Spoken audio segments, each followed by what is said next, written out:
দেখুন বস, আজকে এটাই বলতে চাই, যেই সমস্ত ছেলেমেয়েরা নিজের মা বাবাকে অবহেলা করছেন, সেই সমস্ত মানুষদেরকে আমি এটাই বলতে চাই, আজকে এই দুনিয়াতে এত সুন্দর পৃথিবীতে আপনি এসেছেন তাদের জন্যেই, ছোট থেকে বড় হয়েছেন তাদের জন্যেই।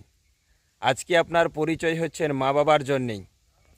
আজকে মা বাবা আপনাকে নিজে না খেয়ে না দিয়ে আপনাকে দিয়েছে, সেই মা বাবাকে আপনি অবহেলা করছেন মানে একটা দিন আপনিও সেটার ভাগিদার হবেন।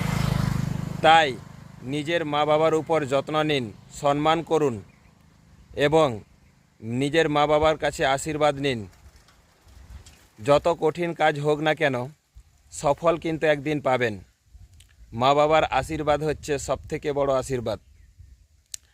তাই আমি এটাই বলতে চাই, নিজের মা বাবাকে সম্মান করুন আর মনোযোগ সহকারে কাজ করুন, সফল একদিন পাবেন।